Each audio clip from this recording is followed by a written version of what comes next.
Okey. Jadi subhanallah, memang hebatlah kalau volunteer. Saya ingatkan pengarah guna kuasa, wajib hadir. Masya Allah, Allah yang berkuasa. Allah yang berkuasa membuka hati. Allah ya nur, ya hadi, ya haq. Allah yang memberi cahaya hidayah kebenaran. Kalau siapa yang bertanya soalan berkaitan dengan, Ustazah, suami saya tak semayang, anak saya tak semayang, bila isi saya nak berubah. Sebenarnya soalan tu tuju pada diri sendiri dulu. Kan bila kita nak berubah. Jadi antara zikir Asma Husnanya ialah Ya Nur, Ya Hadi, Ya Haq. Ya Nur, Ya Hadi, Ya Haq. Maksudnya Ya Nur, Ya Allah yang memberi cahaya, Ya Hadi yang memberi hidayah, Ya Haq yang maha benar. Jadi kita pun minta zikir dulu Ya Nur, Ya Hadi, Ya Haq. Ya Allah, berikanlah cahaya hidayah kebenaran.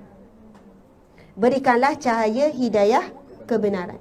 Sebenarnya yang paling perlukan cahaya hidayah kebenaran kita sendirilah. Bila kita dapat hidayah cahaya tersebut, insya-Allah kita akan mampu jadi seorang yang kuat, sabar, konsisten dalam menegur orang keliling kita. Ini kita nak cepat result kan? Awak ni bila nak berubah ni? Dia tanya soalan tu kan? Masya Allah. Hakikatnya yang memberi nasihat pun tak berubah lagi. Untuk berlapang dada. Okey, Masya Allah. Dalam kitab ini ada beberapa tingkatan iman. Ada 5 tingkatan iman. Kita nak tengok kita berada di tingkatan mana. Okey.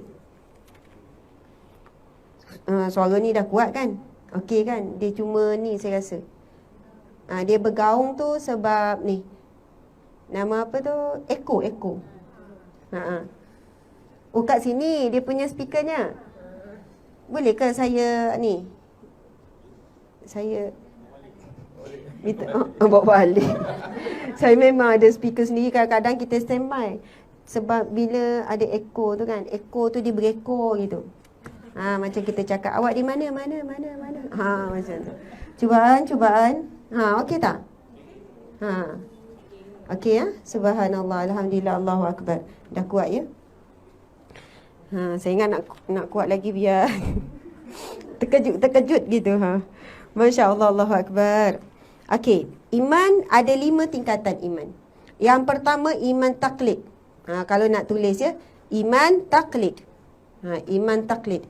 Iaitu iman yang taklid ni biasa kita dengar kan? Apa yang kita faham taklid? Ikut-ikutan. Selalu orang sebut taklid buta. Ni taklid buta ni. Kamu semayang ni apa dalil semayang? Tahlah. Lepas tu macam mana semayang? Ikut mak. Lepas tu mak ikut siapa? Ikut ustaz. Ini kita panggil taklid buta ke taklid celek? Ada taklid celek lah pula. Sebab ada orang bila kita sebut macam tu, dia faham itulah taklid buta. Tidak. Taklid buta ni dia ikut sesuatu yang tidak ada dasar, yang tidak ada sumber-sumber yang diyakini. Kalau ibu tu belajar dengan ustaz, lepas tu ibu ni ajar pula anak, itu bukan taklid buta. Memang dia belajar dengan orang yang tepat, iaitu orang agama, orang yang ada ilmu tentangnya. Taklid buta ni contoh dalam perihal ikut turun-temurun. Ikut je. Ni nenek saya buat ni. Ini memang keturunan saya buat ni. Kalau kenduri mesti ada ni. Kalau nikah ni kena ada ni. Walaupun benda tu tidak ada dalam Islam ataupun bercanggah dengan Islam, ikut je. Dan ini disebut dalam Al-Quran. Mereka mengikut adat resam nenek moyang mereka. Jadi kadang-kadang ada orang kata kita ni, kamu ni buat ibadah syariat semua ni ikut mana? Saya ikut mazhab Syafi'i. Contoh kita sebut begitu kan. Oh, ikut mazhab Syafi'i. Dah apa hujahnya? Sekian-sekian. Oh, saya tak tahu apa hujah. Saya ikut je mazhab Syafi'i cakap apa. Imam Syafi'i lah yang tahu hujah-hujah, dalil-dalil sebab dia mujtahid dan sebagainya. Jadi itu bukan taklid buta. Itu taklid yang benar. Sebab kita mengikut imam yang benar. Okey. Bila sebut iman taklid, iman ikut-ikutan. Bila tanya contoh, mari kita cek. Boleh jawab tak soalan ni? Tiba-tiba takut ya. Apa dalil Allah itu wujud? Siapa boleh jawab? Apa dalil Allah itu wujud? Dalil? Apa itu dalil? Tiba-tiba buat tak faham kan? Boleh faham tak saya Melayu ni? Apakah dalil Allah itu wujud? Sudah. Soalan seterusnya. Apakah dalil malaikat itu ada? Adanya Allah, adanya malaikat. Allah ceritakan malaikat. Tadi dalil Allah itu wujud. Bagilah idea. Ikutlah dalil Al-Quran ke, hadis ke, ataupun logik akal pun boleh. Sebab dalil ni ada nakli, ada akli. Dalil dari sudut nakli, dua. Hadis Nabi ataupun firman Allah. Ataupun dalil akal. Surah Al-Ikhlas. Dia bagi surah Al-Ikhlas. Merujuk kepada surah Al-Ikhlas. Masya Allah. Surah yang paling favourite semua orang lah. Ya? Setiap kali solat. Betul? Qul huwallahu ahad. Katakanlah Allah itu satu. Allahus samad. Allah tempat bergantung. Ya? Dari sudut dalil akal. Masya Allah. Okey. Lepas tu ada orang kata, kalaulah Allah itu wujud, kenapa tak nampak Allah? Bukankah sesuatu yang tidak wujud itu, maka ia tidak ada? Bukankah sesuatu yang tidak dilihat itu menunjukkan dia tidak ada? Faham tak? Okey, sekarang ni nampak tak? Ini pen kan? Nampaklah sebab dia ada. Jadi pen ada ke tak? Ada. Okey, kalau tak ada pen, patut saya kata ini pen. Mana pen? Dah sorok. Waduh, hai. Tuan pengarah ni tak ikut skema jawapan lah. Aduh lah. Okey, maksudnya kita kan terbiasa begitu. Kalau betul ada, mananya? Jadi tak nampak, jadi tak ada. Ada satu jawapan. Persoalan ni pernah jadi satu dialog. Seorang kanak-kanak Muslim dengan gurunya Kristian. Betul kan? Pernah dengar? Satu hari, guru Kristian ni pun sebutlah, sekiranya, saya tak pasti agama mana, wallahualam. Sekiranya sesuatu yang wujud itu wujud, maka ia wujud, dia ada. Maka sesuatu yang tidak nampak itu, maka ia tidak wujud. Lepas tu dia tanya, dia pun kaitkanlah dengan Allah dan sebagainya. Jadi kamu nampak Allah? Tak nampak. Kamu nampak Tuhan Allah? Tak nampak. Bermaksud Allah itu ada ke tak? Jadi semua pelajar jawab, ya tak ada. Budak-budak kan? Maksudnya tak ada lah. Lalu adalah seorang yang menjawab, seorang kanak-kanak. Seorang ni dia bertanya balik. Wahai guru, kamu ada akal ke tidak? Yalah aku ada. Mana akal kamu, tunjukkan. Maksudnya otak memang ada. Kan? Tetapi akal tidak boleh dilihat. Jadi tak semestinya yang tidak boleh dilihat itu tidak ada. Subhanallah, Allahu Akbar. Jadi kenapa soalan-soalan seperti ini? Contohnya lagi, apakah dalil kita bahawa Nabi Muhammad sallallahu alaihi wasallam itu adalah Rasulullah? Apa dalil kita? Hujah kita. Dah berkut-kut dah semua. Apa bukti Al-Quran itu kitabullah? Adalah daripada naklinya taraktu fikum amrayni ma in tamassaktum bihi ma lan tadillu abada, kitabullah wa sunnati.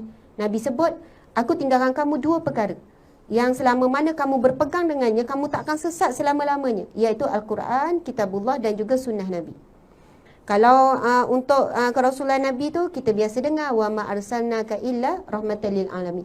Tidak aku utuskan kamu yang Muhammad melainkan rahmat sekalian alam. Sekalian alam ni bukan manusia saja. Alam jin, alam malaikat, alam binatang, alam tumbuhan, semua dapat rahmat daripada perutusan Nabi Muhammad sallallahu alaihi wasallam. Apakah bukti kiamat itu terjadi? Ada bukti tak? Kita pun bawalah ayat Al-Quran sekian-sekian. Benda pun tak jadi lagi, nak buat bukti macam mana? Apakah bukti berlakunya azab kubur? Yakin tak azab kubur berlaku? Yakin ya? Beriman ya? Yakin. Okey. Pernah ada ke si mati yang bangkit balik? Betul lah azab kubur tu berlaku? Tak ada kan? Lepas tu ada sekarang ni fahaman yang mengatakan bahawasanya yang alam-alam gaib tu sebenarnya tak wujud. Dan fahaman ni dah semakin ramai anak muda kita ikut. Yang mana mereka nak senang hidup. Tak payah fikir dosa pahala, ketakutan. Bagi satu grup yang mana yang pengajar tu panggilnya ustaz lah kan. Ustaz kata sebenarnya dosa pahala tu tak ada. Syurga neraka pun tak ada. Azab kubur semua tu tak ada. Sebenarnya dia kata itu hanya untuk menakut-nakutkan kita supaya kita jadi orang baik. Soalannya macam kita limau. Jangan tu ada hantu tu. Contoh macam tu lah. Jadi semua tu sebenarnya tak wujud. Akhirnya mereka kata, oh kalau macam tu mereka tak adalah perlu berasa bersalah sangat bila buat maksiat. Sebab tak ada azab, tak perlu takut sangat. Bila tak solat pun tak adalah rasa takut sangat sebab sebenarnya benda tu tak wujud. Soalannya Al-Quran dan hadis tu untuk menakut-nakutkan saja supaya jadi baik. Tapi balasan tu, ala-ala ghaib tu sebenarnya tak wujud. Fahaman ini ramai pelajar-pelajar Nisi ambil sebab ia mudah. Senang. Ia lagi senang daripada susahnya kita nak beramal soleh, nak jaga diri, jaga aurat, jaga pergaulan dan sebagainya. Masya Allah, na'udzubillah min zalik. Itu ancaman akidah. Maka kita tadi, dari segi soalan tadi, kita boleh kenapa dalil Allah itu wujud, dalil adanya azab kubur, dalil malaikat, dalil ni. Jadi benarlah kita ni beriman bila kita tanya. Okey, rukun iman ada berapa? 6. Yang pertama beriman kepada kewujudan Allah. Okey, belum kita tanya lagi. Apa sifat mustahil bagi Allah? Apa sifat yang wajib bagi Allah? Iman kepada asma'u sifat, sifat-sifat nama Allah, 99 asma'ul husna.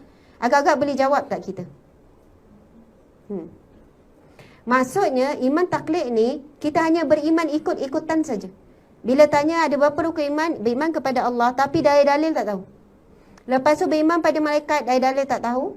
Kemudian yang ketiga, hujah-hujah tak tahu, beriman kepada kitab, beriman kepada Rasul, beriman kepada qada dan qadar. Bahkan kadang-kadang kita ni mempertikaikan pula ketetapan Allah. Dan yang keenam, beriman kepada hari kiamat, hari akhirat. Buktinya pula, kita ni iman taklid, kita sangat kurang bersiap untuk mati. Kita banyak bersiap untuk hidup. Betul tak? Kalau nak pergi berjalan minggu depan tu, jauh pula nak pergi contohlah Perth ke Sydney ke Melbourne ke, contohlah kan. Kita dah bersiap awal lagi. Yang pertama pasport, betul kan? Padahal nak berpindah alam yang sama je ni. Tapi nak berpindah ke alam yang kita tak boleh kembali lagi, iaitu alam kubur, kita tak buat persiapan sangat pun. Kalau saya tanya soalan, dah ready belum nak mati? Kita tanya orang umur 80, 100 pun akan jawab tak bersedia lagi. Habis tu bila nak bersedia? Bersedia atau tidak, tetap akan mati. Maka lebih baik bersedia. Masya Allah. Okey, jadi terbuktilah bahawasanya kita ini apabila tidak mampu nak menjawab, maksudnya kita masih lagi di peringkat iman taklid. Sifat orang yang beriman taklid sepertilah sifat daun pisang kering. Kitab ni cakap, bukan saya cakap ya. Kan terasa pula. Seperti, saya pun tak tahu kenapa dia cakap macam daun pisang ni. Daun pisang kering yang bergerak mengikut arah angin. Kalau angin kuat ke baratlah dia. Jika angin kuat ke selatan lah dia. Jika musim joget lambat, berjoget lambatlah mereka. Kitab lama kan. Jika musim maulud, bermauludlah mereka. Kalau musim dakwah, berdakwahlah mereka. Mereka bukan tidak tahu Islam, tapi suka hidup yang begitu. Subhanallah. Maksudnya kita ni, time mengumpat-umpatlah kita. Time melepaklah kita. Kan? Time solatlah kita. Time puasa. Time sedekah. Time kedekut. Kan? Maksudnya, bila iman taklid, itu yang kita nak cek tu, analisis iman kita. Iman kita ni pada iman ikutan saja. Kenapa kamu beriman? Yelah, saya belajar tu daripada cikgu saya, ustaz saya ajar. Beriman pada malaikat, tu belajar daripada kecil lagi tu. Maksudnya tak tahu, pada akal pun tak sampai, hanya ikutan saja. Allahu Akbar.